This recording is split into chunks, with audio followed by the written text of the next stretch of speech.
I was in my 40s and on my way to an interview for the job of my dreams. Then, an elderly woman collapsed.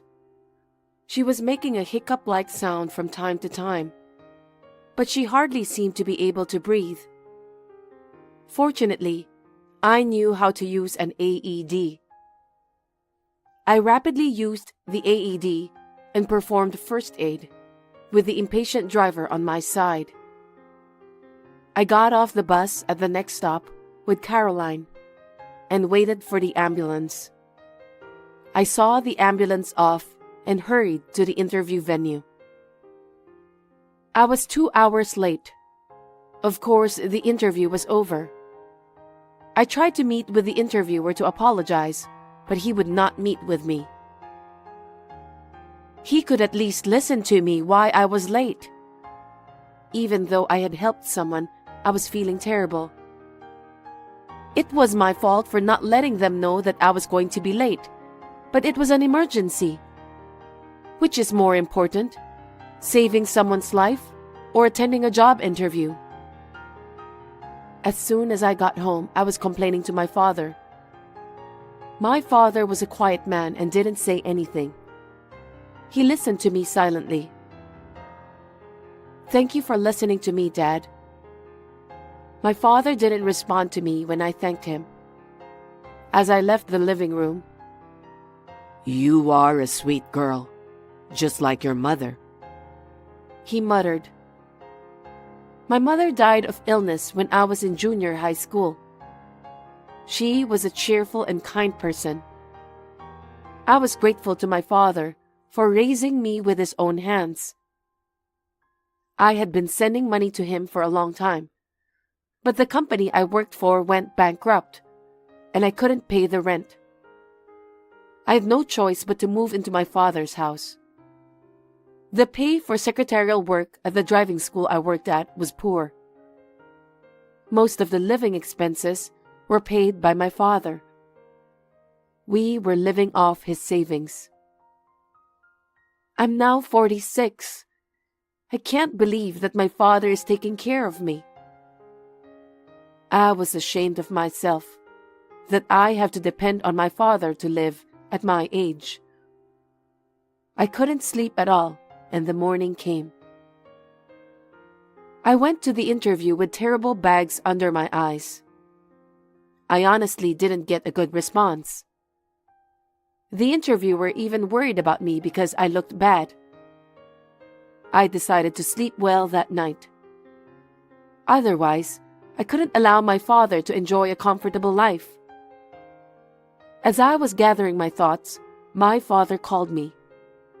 It was perfect timing. I decided to make my father's favorite dish for dinner.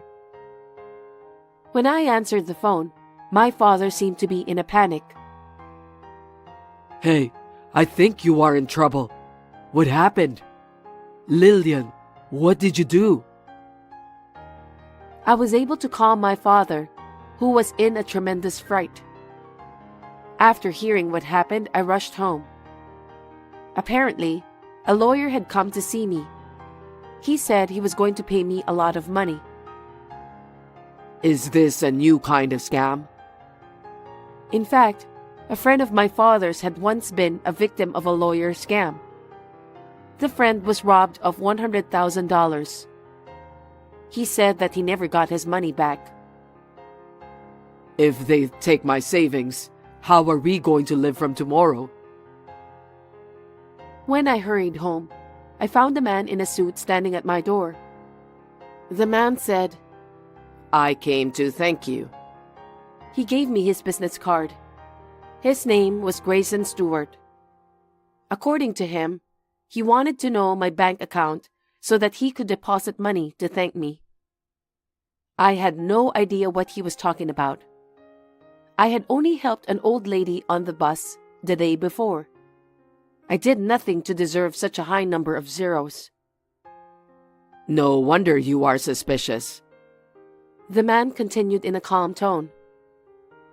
"According to the bus route, I deduced where you live, and I was able to get here by asking the neighbors.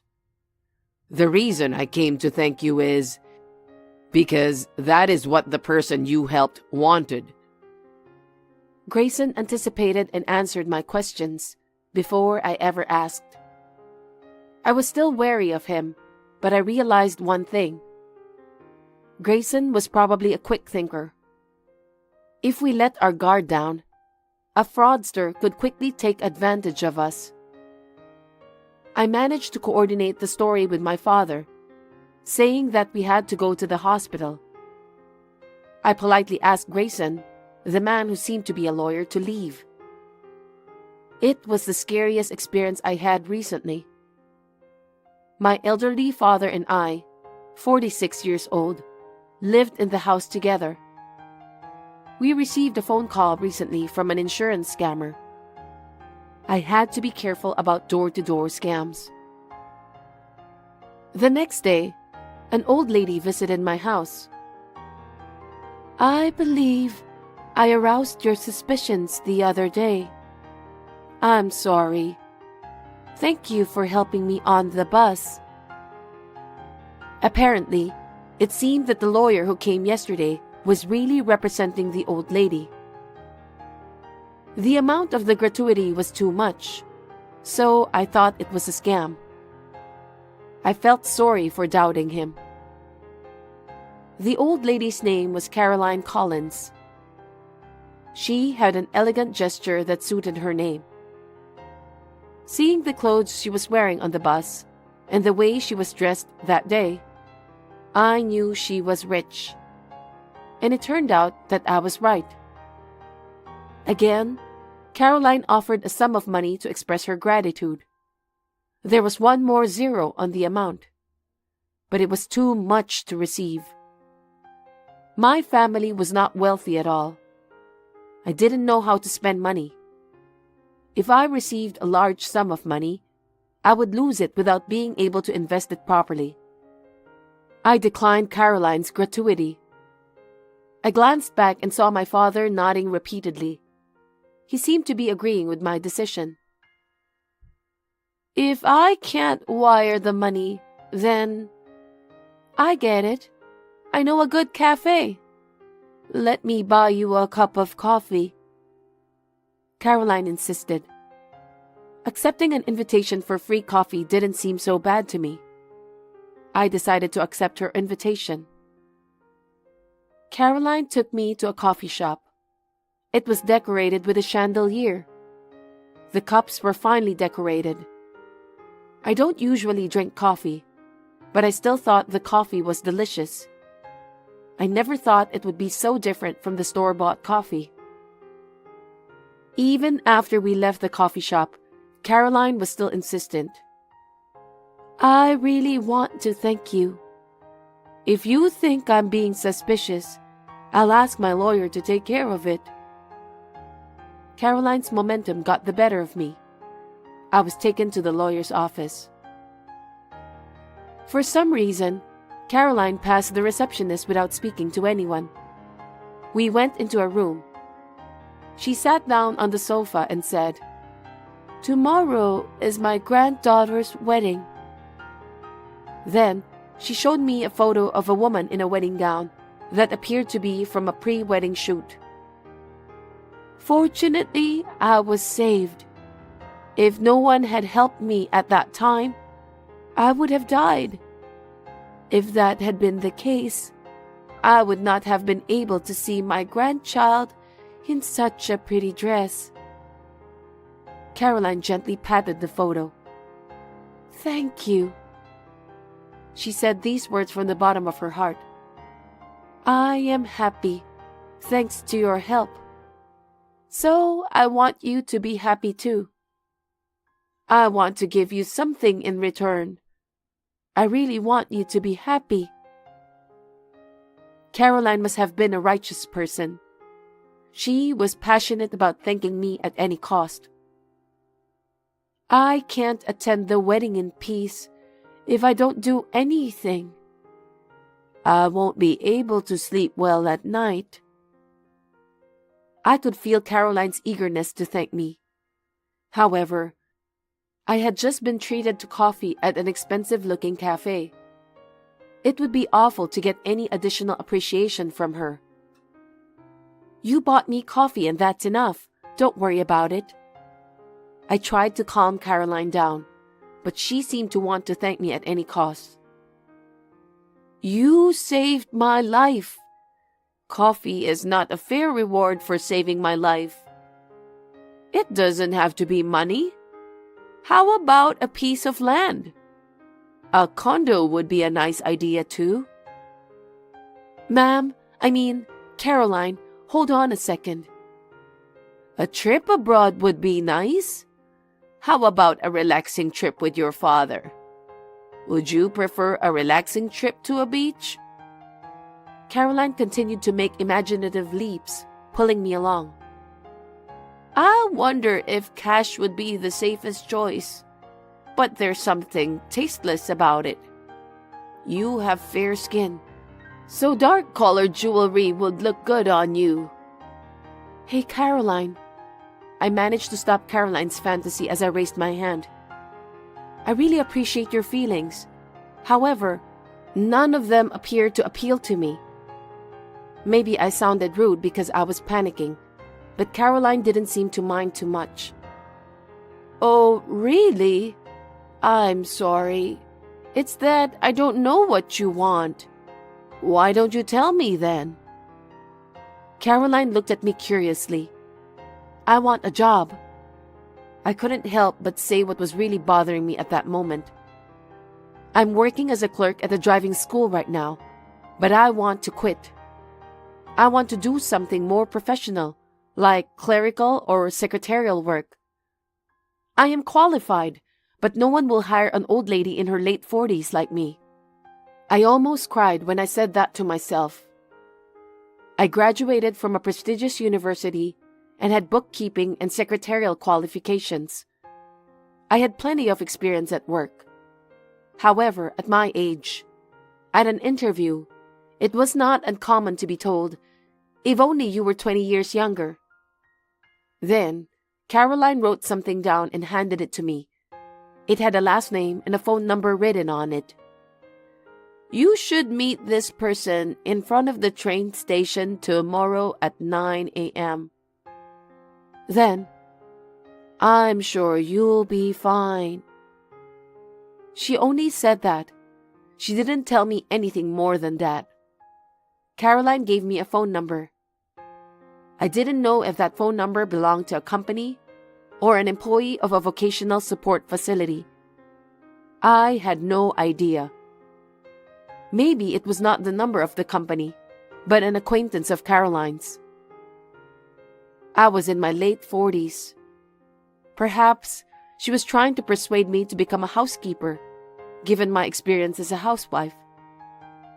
I did minimal housework and didn't really like it, but it was better than having no job. However, I preferred to work behind the scenes, like the ones in an office. Before I worked at the driving school, I was the secretary to the CEO of an IT company. I liked the work, and the company was profitable and secure. But the company expanded its business more than it needed to, and the management deteriorated. The company went bankrupt. I was over 40 years old when I suddenly lost my job. I looked for a full-time job while working as a cashier at the supermarket, and I also worked at the driving school. There are a lot of young employees there, and it's kind of uncomfortable to work there. The next morning, I wasn't sure what to wear. I decided to wear a suit, thinking it would be appropriate. I put my resume in my bag just in case. I headed to the station I was assigned to arrive 10 minutes before the meeting. When I headed to the designated station, I saw a familiar person standing there. Wait a minute. I think he was the one who came to my house the other day. It was the lawyer who came to our house before. I looked at the name on the paper that Caroline handed me. I had a hunch, but Stewart was a common last name, so I didn't pay much attention to it. It was before 9 a.m. Passers-by were hurriedly coming and going in front of the station. The only person who seemed to be waiting for me was the lawyer, Grayson. Could it be that... Was it Grayson that Caroline wanted to introduce me to? I took a deep breath and called out to Grayson. "Good morning." Ah, good morning, Lillian. Well then, it's a little early, but let me take you there. Grayson started walking. "Oh, excuse me, where are we going?" Wait a minute. Haven't you heard anything from Caroline? "Not particularly." I handed the note that Caroline gave me to Grayson. "She told me to come to this place today at 9, and she gave me a phone number and a name, in case something happened." Grayson sighed deeply. This is unbelievable. I'm sorry. My mother is a very intriguing person. "Your mother?" Grayson was the son of Caroline. I heard that he changed his last name when he married into her family. Caroline was always active. She could not leave anyone in need. However, she was somewhat goofy. It was said that the people she helped often end up in difficulty again due to her lack of caring during important moments. Basically, she is a good person, but she is kind of a troublemaker. He sounded like he was complaining, but his expression was calm.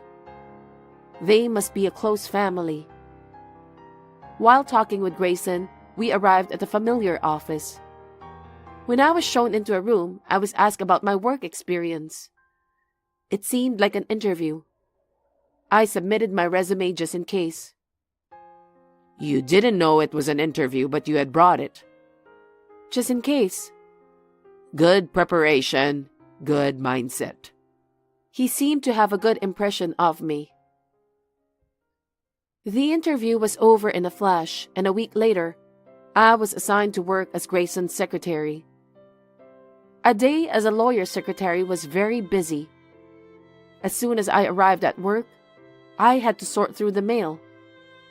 I would tell the schedule of that day to Grayson when he came to work. While Grayson was at court, I prepared documents and made arrangements for his business trip.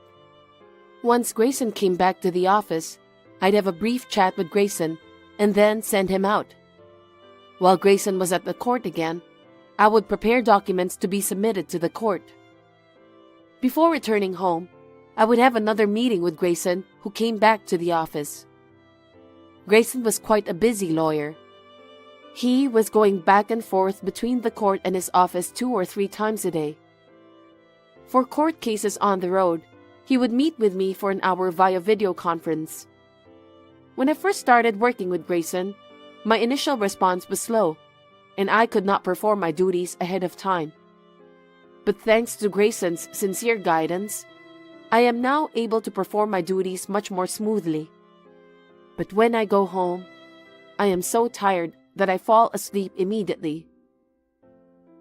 By the way, I heard that Caroline was able to attend the wedding without incident. Later, she showed me the pictures of the wedding with a big smile on her face. Everyone in attendance was smiling so much. The ceremony was full of happiness. I am so glad that I saved Caroline at that time.